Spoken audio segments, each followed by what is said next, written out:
What's going on YouTube? It's Private KJ Shot Callers Podcast back here with another NBA video. Today we're going to be discussing the New York Knicks and things that they have done to keep themselves relevant this season. If you're not aware, they are a top 8 seed in the Eastern Conference, and I do understand that the East is not very exciting or that good compared to the West, like in general, but overall they still have been very impressive. If you're not aware, they are the best, if not one of the best defensive teams in the league. No thanks to Tom Thibodeau, and the culture set in place. I really do like what they have going for the future, and we're basically just going to be talking about what they can do to preserve this, keep this going. What I think they should be looking for in the offseason.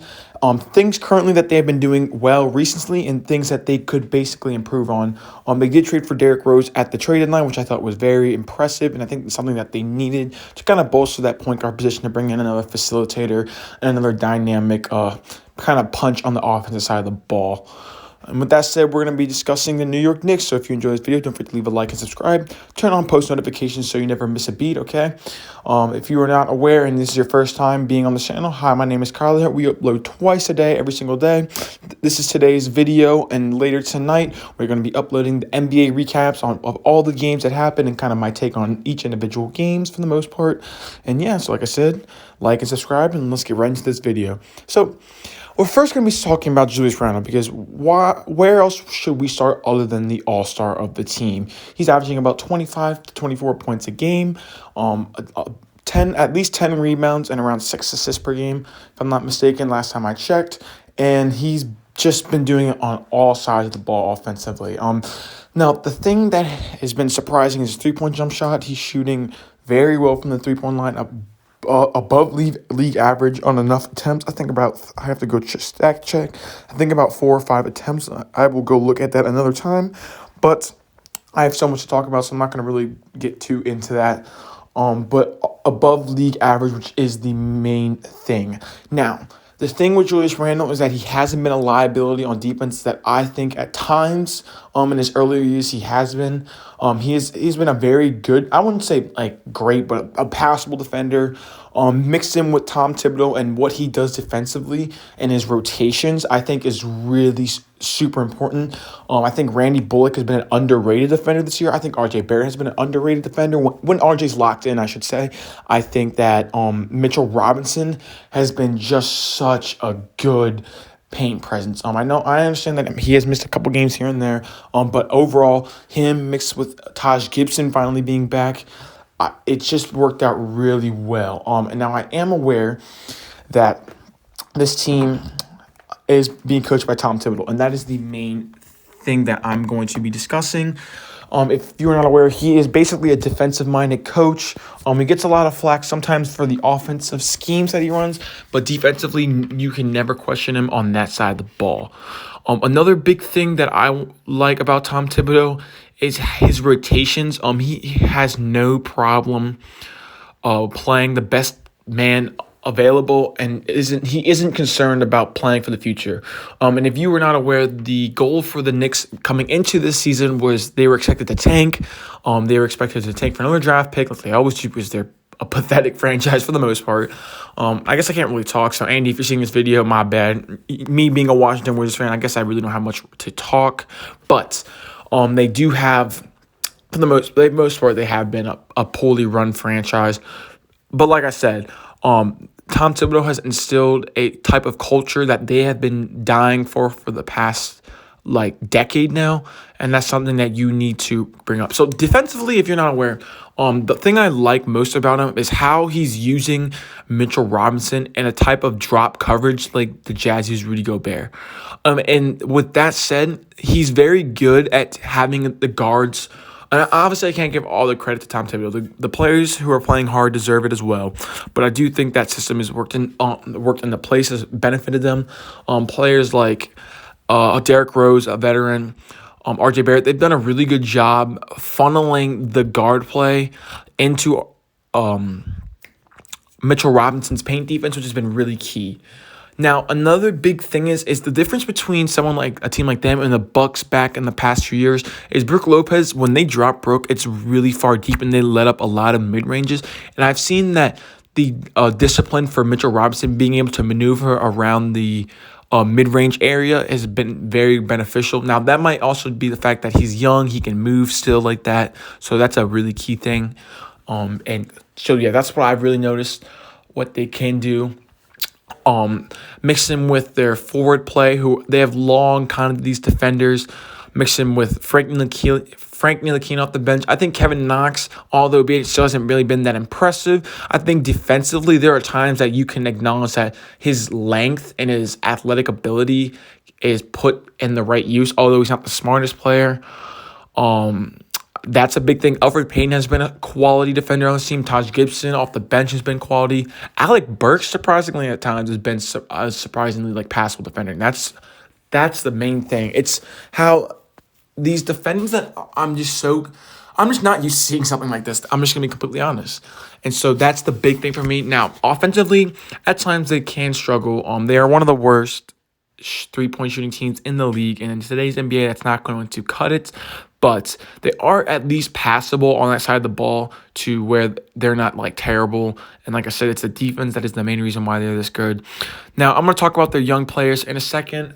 And I'm going to start with Obi Toppin, their recent first-round draft pick. So, Obi Toppin, I'm not really sure how I feel about him. He's a 6'9", 220-pound forward. He's averaging about 4 points a game, 2 rebounds, nothing special. Isn't getting much playing time. But I'm not really sure how I feel about him because, see, I loved him going into college, but I never actually understood I never really knew how much smaller he was compared to NBA players. Because if you were not aware, in college, he was dominating the scene. He was just so much bigger than everyone, so athletic, and he was a junior too. And that's when I thought, because of him being a junior, that experience would come crucial to him in the NBA. And it just hasn't been the case. And it's really weird to see that, like, wow, he's not the biggest guy on the court anymore. And it's so obvious. His jump shot's not that good yet, at least. His athleticism seems above average, where in college he was just like, this is the most athletic kid, one of the most athletic kids in the draft, if not the most athletic. And his ball handling needs to get better, a lot better. That's the big thing for me. I thought that was the one thing that was going to hold him back, and it has been the case. His ball handling has not been good whatsoever. But that's something, like I said, that they can work on. Nerlens Noel has done a really great job, by the way. I know I'm talking about the young players. Shout out to him, by the way, because Mitch Robinson has been hurt. Shout out to Nerlens Noel for holding down the forward. He's done a really good job. Has been a really good backup too. Next, Immanuel Quickley. I love me some Immanuel Quickley. He is a bucket getter. No hesitation. He's not scared at the moment. There are some things he needs to clean up, and defensively, he's not that great. But he can score on all three levels. He can get his own bucket at times. He's solid in the pick and roll, and that's something you can appreciate. R.J. Barrett. This guy has been so underrated, okay? He's done everything that that Tom Thibodeau was asked. If he needs to bring it defensively, he'll do it. If he needs to attack the basket, he'll do it. If he needs to be put in the pick and roll, he can do it. Everything outside the playmaking department that he can do on a consistent basis, it seems like. And his three-point shot does need to improve. I do understand that. But as of right now, I like his attacking ability. I would like to see him develop his ball handling even more so that his driving ability and attacking ability is that much better. Because I don't think R.J. Barrett needs to be a consistent three-point shooter to be an all-star in this league. I do really like R.J. Barrett.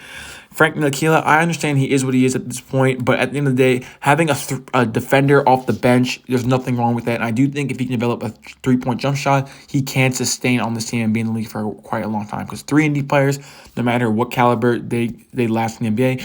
Alec Burks has been a surprising scoring punch off the bench. He was injured at the start of the season, but he's been really good as of late, and I really do like what he provides from the mid-range and from his three-point jump shot. Kevin Knox, I understand I was talking about young players, so disregard that Alec Burks is not young. But Kevin Knox, I'm not really sure how I feel about him. He is young, athletic. The only reason why he's actually like relevant is because he's young, athletic, and has length. Okay, he's really not a smart player. A lot of times he's not good on the defensive end. He's not really that great on the offense side of the ball. I think at this point the Knicks should give up on him unless he's willing to accept a cheap contract. But I think Knox has potential still, but that's really the only thing keeping him relevant. He doesn't get too much minutes consistently, but Knox can flash some things here and there, so that's something you can't appreciate. Mitchell Robinson, we already talked about him. Basically, the young Rudy Gobert, in my opinion. Just needs to get consistent minutes and cut down the fouling still. He's done a really good job with that, but still needs to do a little bit better job with that, but he will get to that point, I think. Reggie Bullock, a elite three-point shooter and the catch and shoot, great corner spacer, can defend some forwards. He is a bit slow-footed, but he is a bigger kind of guard, so you can put him on small forwards. Julius Randle, we already talked about him, and Taj Gibson, someone who is a reliable backup big man, throwing for 15 to 20 minutes, and he will give you good production. So with this team, what I think they can go in the future is free agency, because they have a lot of cap space this upcoming season. And so what I'm praying the Knicks do is please do not go out and bait yourself into signing these below average players to insane contracts. Don't kid yourself, okay? If there are no free agents on the market, don't throw away your money, because the next, it's either this next offseason or 2 off seasons from now will be really good free agents. I'm praying they don't throw it on, because I'm praying they don't throw their money, give max contracts to borderline all-star caliber players, because that's what will hurt them immensely, okay? I think Julius Randle proved himself. I think you guys keep Julius Randle. There's no reason why you get rid of Randle. Randle is a staple of this team. Mitchell Robinson, RJ Barrett, you keep 100%, okay? I think you keep Derrick Rose as much as you can. Try and restructure the contract if you can. Toppin, and quickly you keep on to, obviously, because of your young guys. I think maybe you could potentially bring back Austin Rivers on a minimum deal, just to have some bench depth. Same with Frank. I don't see why unless Frank wants a bigger contract, I don't see why you can let Frank walk. I do believe that depending on how Nerlens Noel finishes out the season, I really wouldn't be surprised if they want to keep him as well. There's a lot of players that I really wouldn't mind them bringing back overall. I just hope that a player that comes to mind specifically, and I know they won't do it because they already have Julius Randle, but I hope they don't throw money, a max contract at a player such as like John Collins, like caliber of that player, where he's like a borderline all-star. For bad teams, like he'll be the second option, but you prefer him to be the number 3 option. That's just what I don't want to see, because that's what's going to really screw this team over. And I'm praying they don't do that, because they look like to be going in the wrong direction. And the last thing that I want to discuss is Tom Thibodeau playing Julius Randle and his young players too much. So the flack that Thibodeau gets sometimes, back when he was with the Bulls especially, is that he overplays his kind of starters. This is a big thing. I know it's at the end of the video, so if you stuck around, congratulations. I appreciate that. But this is the big thing with Thibodeau, because it worries me that Julius Randle is playing consistently 35, 40 minutes a night with no rest. Thibodeau needs to figure out a way to kind of pump the brakes a little bit on some of these guys' minutes, because I promise you, if Randle is playing like this consistently for the next 2 years, there will be an issue. Injuries will start to come up with the Knicks, and that's what really concerns me, okay? Tom Thibodeau needs to pump the brakes on RJ and Randle and Mitchell Robinson playing so many minutes consistently, okay? That's my main thing. I hope they don't get injured, but at some point, the wheels on the car will eventually start to break down, and that's just how it goes in the NBA. So don't overplay them. And with that said, I'll conclude today's video on the Knicks. Don't forget to leave a like, subscribe. And with that said, Private KJ out.